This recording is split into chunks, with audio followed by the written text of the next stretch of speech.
In order to observe regularities, you must look at things through something regular. That is to say, you must lay a ruler alongside them, or compare their behavior with the regular behavior of a clock. But clocks and rulers are human inventions. They are regular measures which we use for comparing the rates of change. Say, a clock is a measure of a rate of change. It's quite arbitrary. But we very easily compare our regulation measuring devices with what makes things happen, as if the sun rises because it's 6 in the morning. Now that's being completely backwards in one's thinking. And we get into the same confusion when we imagine, for example, that money is wealth.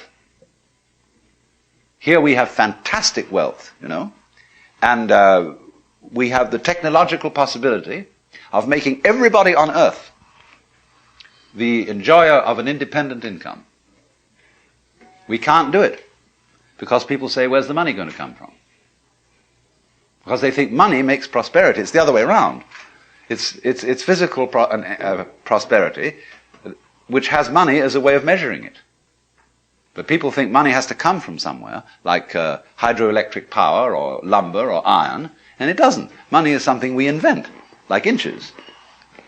So you remember the Great Depression? When there was a slump? And what did we have a slump of? Money. There was no less wealth, no less energy, no less raw materials than there were before, but it's like you came to work on building a house one day, and they said, sorry, you can't build this house today, no inches.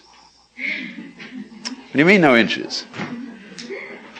Just inches. We don't mean we got inches of lumber. Yes, we got inches of metal. We've even got tape measures. But there's a slump in inches as such, you see. And people are that crazy. They can have a depression because they've got no inches to go around, or no dollars. That's all a lot of nonsense. Yeah, it's important to understand this about money. A lot of people don't know it. Money is a measure of wealth. Money is not wealth. Money is like inches. Dollars, let's say, are like inches. They are a way of measuring real wealth, which consists of material resources plus energy plus intelligence. That's wealth. Money represents it.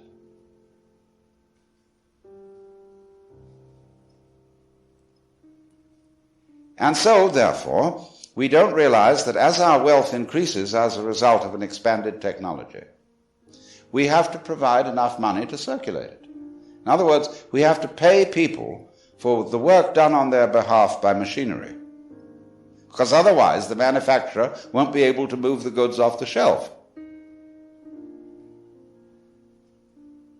Now that seems an outrageous idea, frankly in disaccord with the Protestant ethic. You mean give people money? Where's the money going to come from? Well, money never did come from anywhere. It's like asking, where do inches come from?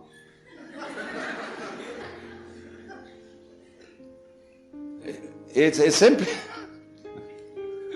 a question of realizing that technology was invented to save labor. That doesn't mean in order to dismiss your employees. It means to let them have a vacation. In other words, a shorter work week. And for you yourself as the owner, less to do, so that you can go and gaze at the moon or make love to your lady friend. And why not do it?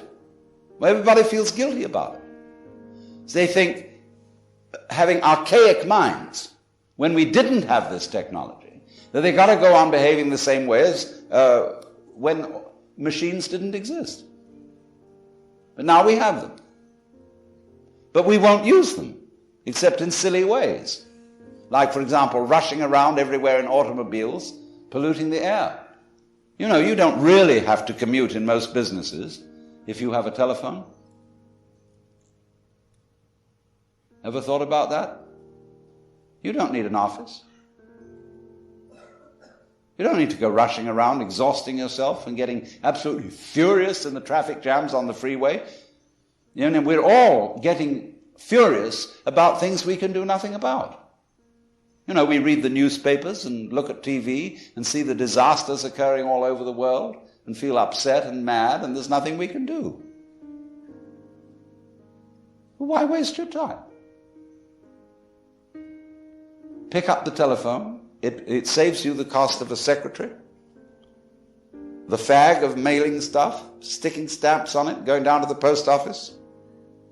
And if you count up all the hours, you'll realize that the electronic method of communication, that is the technology, is much less expensive than the ordinary way one goes about things. It's like an automobile is a mechanical imitation of a horse and carriage. It's completely irrational. Now, I was referring to the fact that everybody needs money.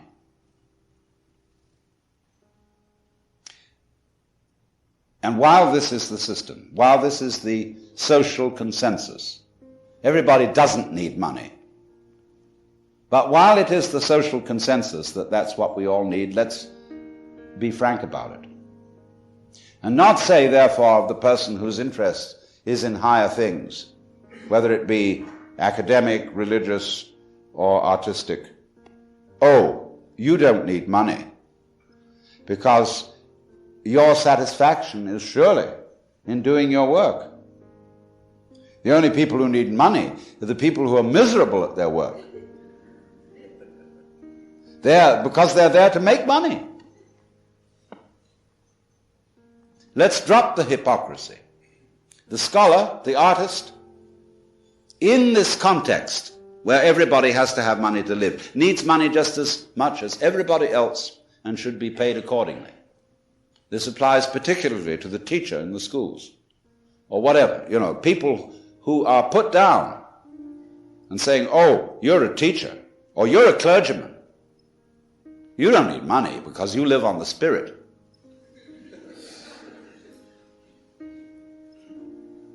That's rubbish.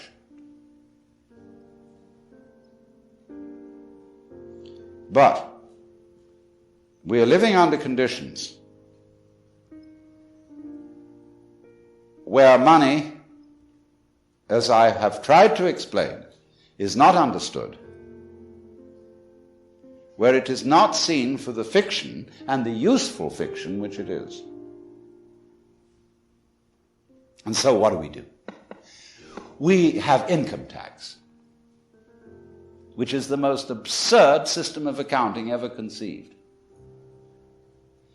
Have you ever figured out what it costs to pay income tax? Not just the tax itself, but the cost of paying it to yourself and to the government. It's colossal. And I raise the question then, why do it at all? Why doesn't the government simply take off the top as much money as it needs and issue the rest? It'd be much simpler. Oh, the silly business that torments everybody would be cancelled. And the Department of Internal Revenue and all its officers, they needn't be frightened of losing their jobs, because they could simply be the officials who work it the other direction. In other words, they could be the dispensers of the money to everybody to pay them for the amount of work done by machinery on their behalf. I mean, doesn't that make sense? What we've got against this is not, as it were, an intellectual or mathematical block, but a psychological block. And don't see that that is the inner meaning of technology.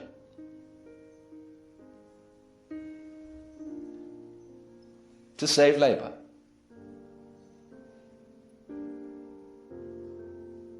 And there, of course, we get into great metaphysical depths. But so far as the business of the matter is concerned, I think what I've said thus far should commend itself to to your careful consideration.